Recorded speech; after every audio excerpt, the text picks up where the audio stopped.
Drop it.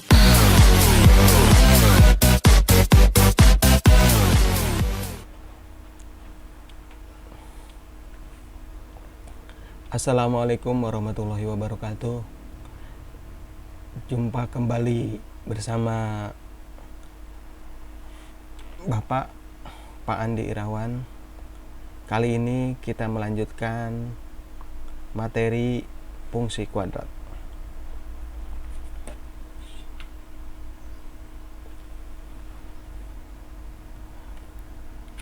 Ada baiknya sebelum materi dimulai, marilah kita berdoa kepada Allah Subhanahu wa Ta'ala. Semoga kita selalu diberikan kemudahan, perlindungan, kekuatan, dan tak kalah penting adalah kesehatan. Amin ya robbal alamin. Berdoa mulai.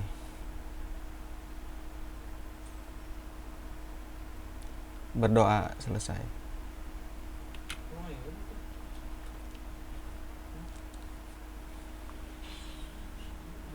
Fungsi kuadrat.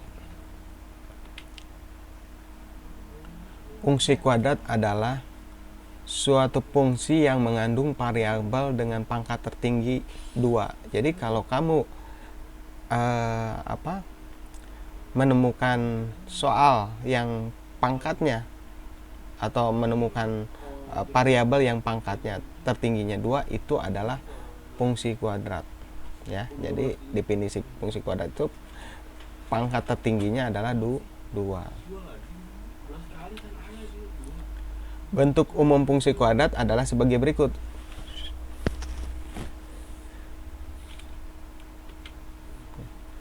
Fx sama dengan ax kuadrat ditambah bx ditambah c ya.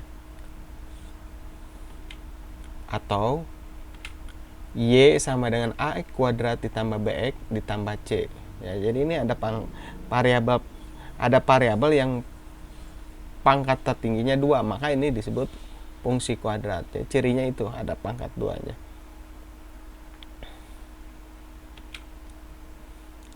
Ini bentuk umumnya, di mana a ya, atau dengan a, b dan c-nya itu adalah bilangan real ya. Jadi ini bilangan real, a b c d-nya, a b c-nya itu berupa angka ya, atau berupa bilangan real.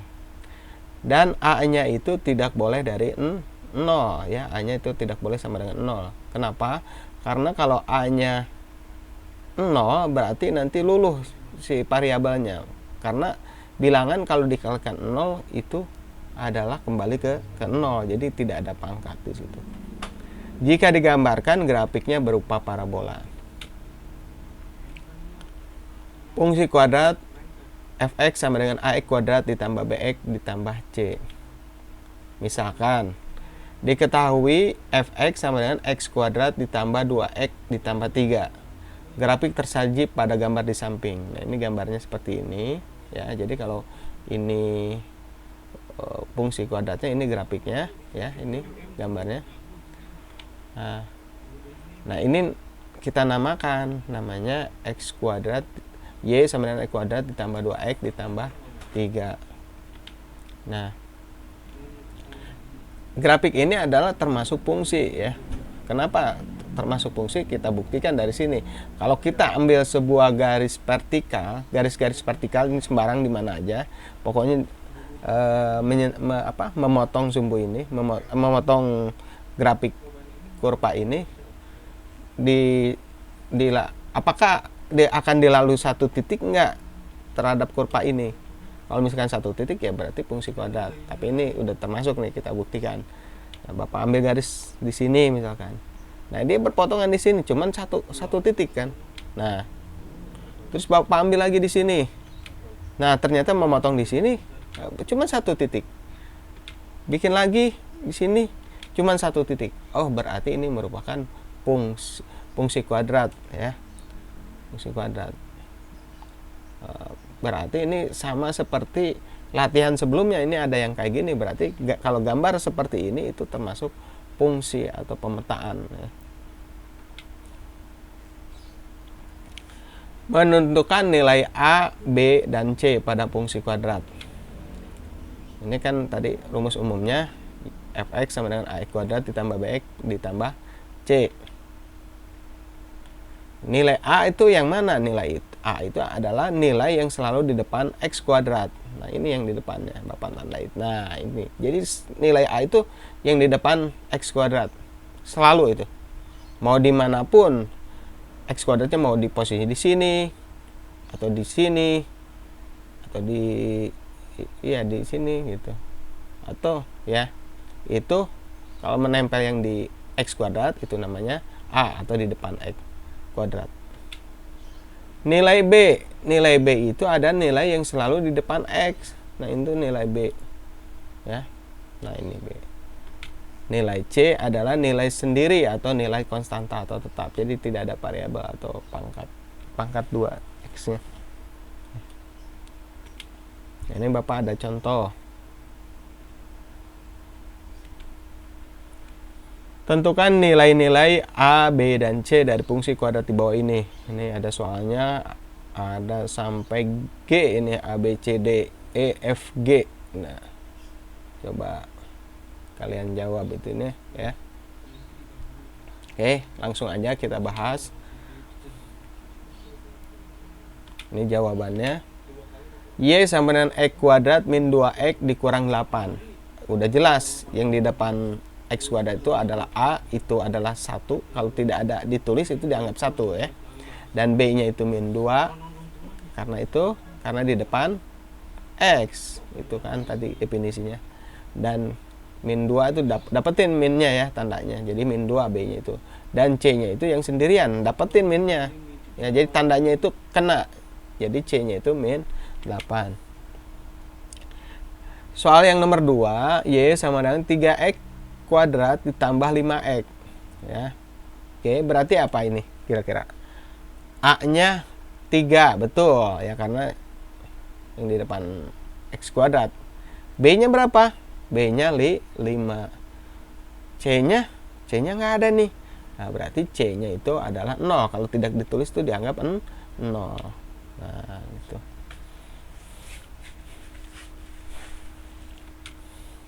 Yang soal C, fx sama dengan 2x kuadrat dikurang 4x ditambah 5. Berarti udah jelas, A-nya itu 2, B-nya itu min 4, dan C-nya adalah 5. Yang D, Y sama dengan x kuadrat ditambah 16. Nah, ini soal kayak gini ini banyak yang terjebak. Kenapa? Karena menganggap bahwa B-nya itu 16. Kita lihat ya. Jadi sebetulnya A-nya itu 1 dan B-nya itu 0. C-nya itu 16. Kenapa? Karena B di sini tidak muncul. B itu kan yang di depan X, tapi di sini nggak ada X-nya. Oh, oke. Yang E, X kuadrat ditambah 4X dikurang Y sama dengan 30. A-nya berapa? Pasti udah pada tahu. A-nya itu ada 1. B-nya berapa? 4. C-nya berapa? C-nya tidak ada. C-nya sebetulnya ada ya. Kita proses dulu. Ya, ini seperti ini, X kuadrat ditambah 4X dikurang 30 sama dengan Y. Nah, kita mengacu kepada bentuk umum fungsi kuadrat, yaitu Y sama dengan AX kuadrat. Jadi Y itu selalu di depan. Ya, Y selalu di depan. Y atau di sebelah kiri. Y sama dengan X kuadrat ditambah 4X dikurang 30. Pak, boleh nggak Y-nya sebelah kanan? Boleh, tapi tidak lazim ya, biasanya begini. X kuadrat ditambah 4x dikurang 30. Kalau udah posisinya seperti ini, kita bisa menentukan A-nya berapa, yaitu A-nya 1, B-nya 4, C-nya min 30 ya. Kalau ini kan kelihatannya menjebak. C-nya 30 salah, C-nya itu min 30. Jadi kita posisikan terlebih dahulu. Yang F, Y sama dengan X ditambah 2 dalam kurung kuadrat atau pangkat 2. Nah, ini kalau harus diuraikan terlebih dahulu. Cara diuraikannya adalah X ditambah 2 dalam kurung, karena ini pangkat 2 berarti dikalikan lagi dengan nilai yang sama. X ditambah 2 dalam kurung. Nah, jadi X ditambah 2 dalam kurung, X ditambah 2 dalam kurung. Nah, ini jabaran dari atas. Nah, setelah dihasilkan X kali X adalah X kuadrat, X kali 2 2X, 2 kali X 2X, jadi tadi ada 2X 2X, jadi 4X, 2 kali 2 sama dengan 4. Nah, kalau sudah terbentuk sini pasti sudah tahu bahwa A-nya itu 1, B-nya 4, C-nya 4. Oke. Yang G, fx sama dengan 3x ditambah p dikurang 1 dalam kurung x ditambah 3. A-nya berapa? Udah jelas, A-nya 3. B-nya berapa? Nah, ini sering malah jadi pemikiran, ini gimana ya? Padahal tetap kita mengacu kepada bahwa B itu adalah di depannya X. Berarti semuanya di depan X adalah B. Nah, kalau di sini berarti P dikurang 1. C-nya adalah 3.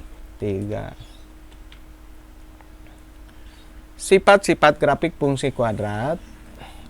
Y sama dengan I kuadrat ditambah BX ditambah C berdasarkan nilai A. Jadi nilai A-nya yang dilihat. Jadi kamu bisa memprediksi gambarnya itu seperti apa. Oke. Nomor 1. Jadi kalau misalkan A-nya itu lebih dari 0, atau kata lain A-nya itu positif, maka grafiknya terbuka ke atas. Berarti terbuka ke atas gini ya. Jadi lengkungannya ada di bawah, terbukanya di atas. Nah ini gambarnya seperti ini. Dan dia mempunyai nilai ekstrim minimum karena dia ke bawah. Ya, jadi kalau posisinya A-nya lebih dari 0 atau positif, ini gambarnya seperti ini. Ya, ini titik ini adalah titik balik minimum, bisa dikatakan. Bisa juga dikatakan nilai ekstrim, bisa juga titik puncak. Tapi ya kalau kita kan biasa berpikiran bahwa titik puncak itu yang di atas. Tapi kalau di sini titik puncak itu bisa di atas, bisa di bawah. Kalau ini posisinya di bawah. Yang kedua, jika A-nya kurang dari 0, artinya A-nya itu negatif, ya. Maka grafik terbuka ke bawah, jadi ke bawah ke sini. Fungsi kuadrat mempunyai nilai ekstrim maksimum atau titik balik maksimum. Nah, ini. Tuh, ini posisinya ada di atas berarti maksimum. Atau ekstrim maksimum. Ini juga dikatakan titik puncak, walau ini mah udah jelas ya posisinya ada di atas.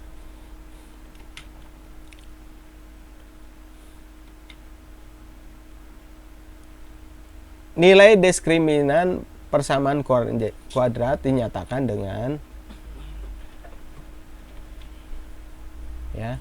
Jadi kalau tadi sifat-sifatnya dilihat dari nilai A, kalau ini dilihat dari nilai diskriminan. Diskriminan itu apa sih? Nah, diskriminan itu mempunyai rumus sebagai berikut: B kuadrat min 4AC.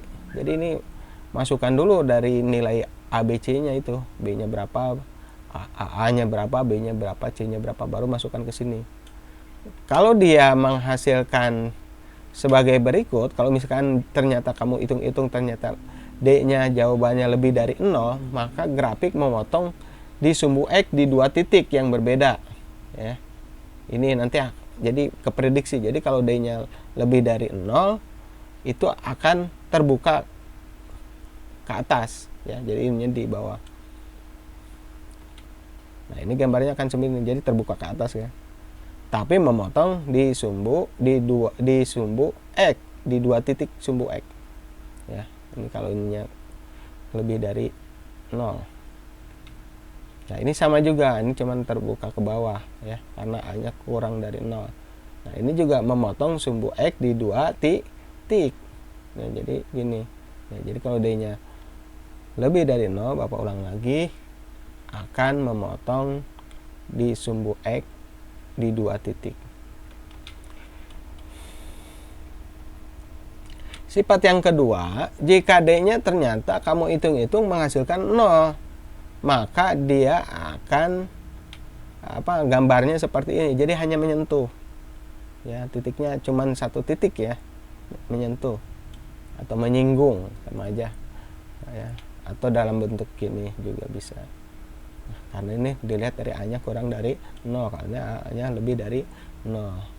Yang ketiga, jika D-nya ternyata kurang dari 0, grafiknya tidak menyinggung juga tidak memotong di sumbu X. Jadi ngambang tuh. Ngambang, nggak nempel. ini juga sama, nggak nempel ya. Oke, itu dari sifat-sifat itu tanpa kita gambar kita sudah terbayang bahwa gambarnya itu seperti apa. Sifat-sifat grafik fungsi kuadrat berdasarkan nilai D diskriminan tadi sudah. Ini contohnya. Ini ada soal tanpa menggambar, sebutkan sifat-sifat fungsi kuadrat. Fx sama dengan x kuadrat dikurang 3x dikurang 4. Jawaban, nah, karena ininya A-nya 1 atau lebih dari 1 ya, berarti jawabannya grafik terbuka ke atas ya, dilihat dari sini. Terus kalau untuk dilihat dari diskriminannya, kita hitung-hitung, ternyata A-nya -3, berarti -3 kuadrat dikurang 4AC, A-nya 1, C-nya -4. Jadi -4 kali -4, 16, 9 tambah 16 sama 25. Nah, ini gambarnya bisa ketahuan. Yang pertama terbuka ke atas, yang keduanya memotong sumbu X di 2 titik ya, karena terbuka ke atas, karena ini apa? D-nya lebih dari 0. 25 kan lebih dari 0 ya, atau positif. Jadi tanpa menggambar kita sudah tahu ini ya. Oke, berikutnya menggambar fungsi kuadrat. Berikut adalah langkah-langkah untuk menggambar grafik fungsi kuadrat. Yang pertama, tentukan titik potong dengan sumbu X, maka Y-nya sama dengan 0. Jadi kalau ada sebuah kurva memotong sumbu X, pasti di titik tersebut Y-nya 0. Langkah kedua, tentukan titik potong dengan sumbu Y, maka X-nya sama dengan 0. Jadi kalau memotong sumbu X, Y-nya yang 0. Memotong sumbu Y, X-nya yang 0 ya. Langkah ketiga, tentukan persamaan sumbu simetrinya. Nah, ini rumusnya. X sama dengan min B per 2A. Ini untuk rumus sumbu simetri. Yang keempat, tentukan titik puncak atau titik balik grafiknya. Jadi, tentukan titik puncaknya. Berapa titik koordinatnya. Nah, ini rumusnya. P sama dengan min B per 2A, min D per 4A. Ya, kamu perhatikan ini sama rumusnya ya. Nah, ini X itu sebetulnya sama rumusnya untuk sumbu simetri ya, di mana titik puncak itu berupa titik koordinat, berarti ini dianggap X, ini Y ya. Jadi nanti sebetulnya bisa disubstitusikan setelah dapat yang X-nya itu ya, supaya Y-nya dapat ke soal.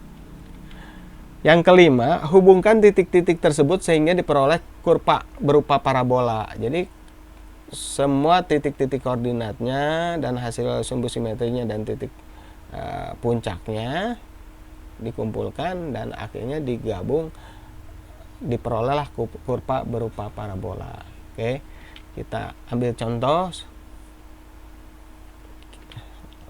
soalnya.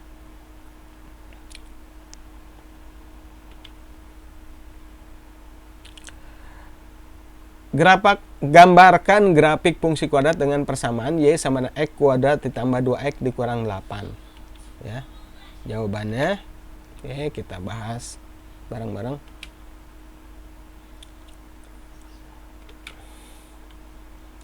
Yang pertama, menentukan titik potong sumbu X, maka Y sama dengan 0. Nah, karena Y-nya sama dengan 0, kita masukkan aja ke dalam soal, Y-nya itu 0 ya, kita substitusikan. Substitusi Y sama dengan 0. Tulis soalnya Y sama dengan X kuadrat ditambah 2X dikurang 8. Kita ganti Y-nya jadi 0 ya, karena substitusi itu mengganti. Ya, jadi Y ganti kita jadi 0 sama dengan X kuadrat ditambah 2X dikurang 8. Atau kita balik jadi posisinya sebelah kanan, X kuadrat ditambah 2X dikurang 8 sama dengan 0 ya, jadi 0-nya dibalik, sama aja, mau ini boleh. Oke, maka berapakah nilai X dari X kuadrat ditambah 2X dikurang 8 sama dengan 0? Ini X-nya tuh berapa sih kalau sama dengan 0? X kuadrat ditambah 2X min 8 sama dengan 0, X-nya tuh berapa gitu. Nah, caranya tentukan dulu nilai A-nya itu berapa. A-nya ternyata 1, B-nya sama dengan 2, C-nya itu sama dengan min 8. Nah, kita bentuk dulu lah seperti ini ya. Ini tulis A kali C, ini titik-titik, ini titik-titik, ini titik-titik, ini dikasih kali ya. Di sini tambah, di sini B ya. Nah, berapa sih A kali C? Nanti taruh di sini. Berapa yuk? Ya, min 8, betul. B-nya berapa nih? 2. Ah, betul ya. Nah, setelah ini tinggal 2 titik-titik ini nih. Ini titik-titik, ini titik-titik. Sekarang cari pemfaktoran dari min 8. Berapa kali berapa menghasilkan min 8, tapi kalau dijumlah menghasilkan 2. Berapa ya? Nah, kalau kita bingung-bingung, kita cari aja. Satu-satu kita urutkan. Apa sih yang menghasilkan min 8? Berapa kali berapa sih yang menghasilkan min 8? Oh, ini 1 kali min 8, min 8. 2 kali min 4, min 8. Min 2 kali 4, min 8 juga. Min 1 kali min 8, min 1 kali 8 sama dengan min 8 juga ya. Nah, tapi kalau dijumlah sama dengan 2. Nah, ya udah, ininya angka-angkanya sama, kita ganti di tengah operasinya. Jadi tambah 1 ditambah min 8, min 7.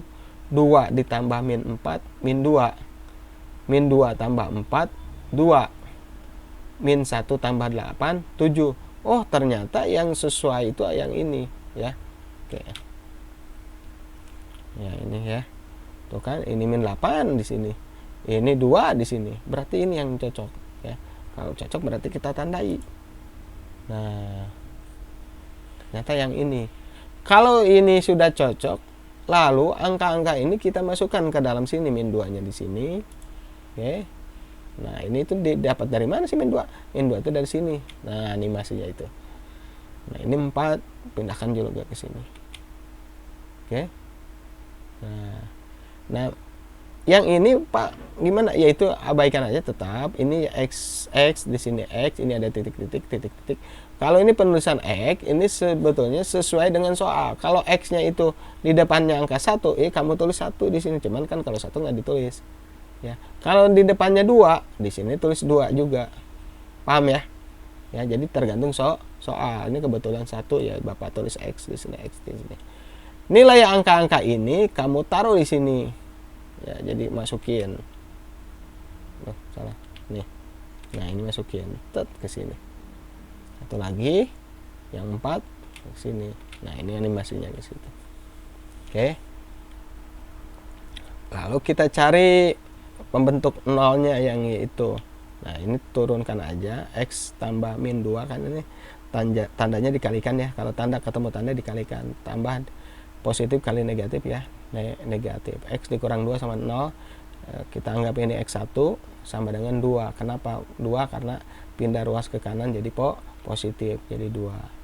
Yang x1 lagi, x tambah 4 sama dengan 0, turunkan, kita anggap x2 sama dengan min 4. Perpindahan dari 4 pindah ke ruas ke kanan jadi min 4. Didapatlah titik koordinat atau titik potong sumbu x adalah 2. Tadi y-nya udah tahu 0, 2,0 dan min 4,0.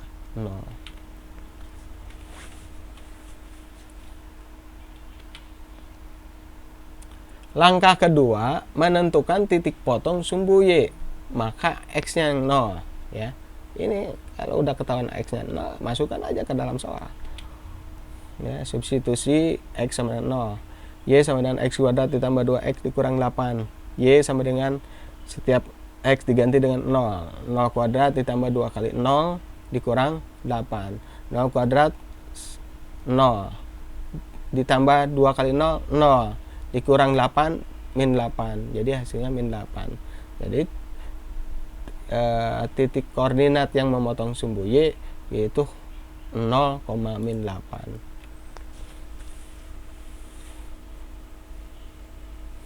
Oke. Langkah ketiga, menentukan sumbu simetri ya. Kita cari rumusnya. Ini dari soalnya, kita ketahui A-nya sama dengan 1, B-nya sama dengan 0, C-nya sama dengan min 8. Sumbu simetrinya rumusnya yang ini. X sama dengan min B per 2A. X-nya berapa? Nah, kita cari aja. B-nya udah ketahuan 2, A-nya itu adalah 1. Jadi 2 dibagi 2 itu 1, jadi min 1. Ya. Kok ini tidak berupa koordinat, Pak? Ya itu namanya sumbu simetri, berarti cuma hanya sumbu aja. Ya, tengah-tengahnya lah dari dua bagian itu. Maka sumbu simetrinya sama dengan X sama dengan min 1. Langkah ke-4, menentukan titik puncak atau titik balik X, Y.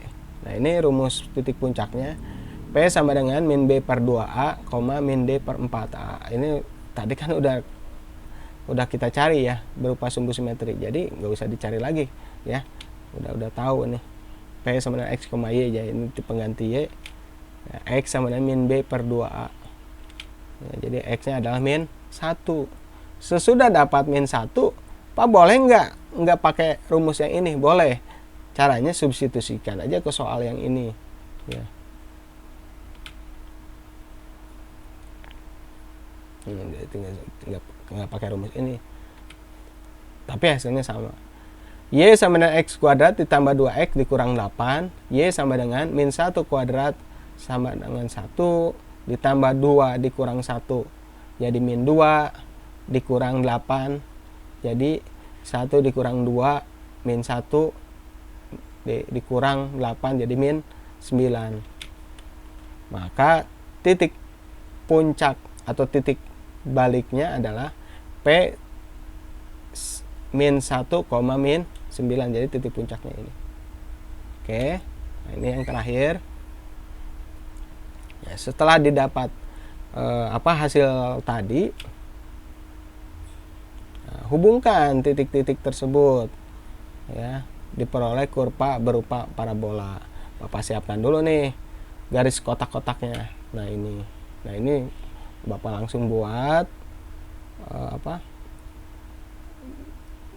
grafik kartesiusnya.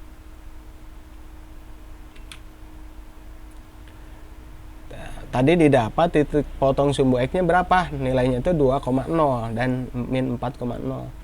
2,0 di mana? Oh, 2,0 di sini. Min 4,0 di mana? Oh, di sini ya. Kita dari sini dulu deh. Min 4,0. Bapak kasih titik di sini nih. Nah, 2,0 Bapak kasih titik di sini. Nah, oke. Berikutnya titik potong sumbu Y 0,8. 0,8 di mana sih? Oh, ini kan X-nya 0, min 8. Bapak kasih taruh di sini. Nah,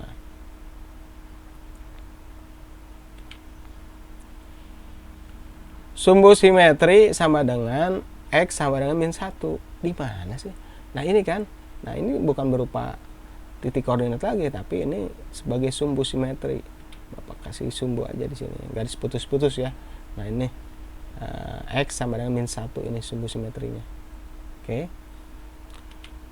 Berikutnya yang terakhir, titik puncak atau titik balik. Dia hasilnya tadi min 1, min 9. Min 1, min 9. Berarti di sini. Nah, oke, kalau semuanya sudah dapat, nih kita tarik dari sini nih garisnya nih. Nah, set. Ya kan? Nah, inilah grafik fungsi kuadrat. Apa ini harus dinamakan dulu nih? Namanya adalah Y sama dengan X kuadrat ditambah 2X dikurang 8. Ya. Paham ya?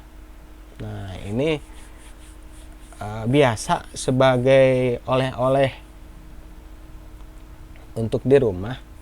Ini Bapak ada latihan ya. Latihannya tidak banyak-banyak, hanya 2 soal aja dikerjakan. Jadi 2 soal. Ini tinggal dirubah ini aja 3. Oke ya, jadi buat kalian ini dikerjakan 2 soal, kumpulkan atau kirim ke WA Bapak ya. bukan nomor yang lama ya, nomor yang baru. Oke, Bapak akhiri penjelasan dari Bapak. Semoga bermanfaat. Assalamualaikum warahmatullahi wabarakatuh.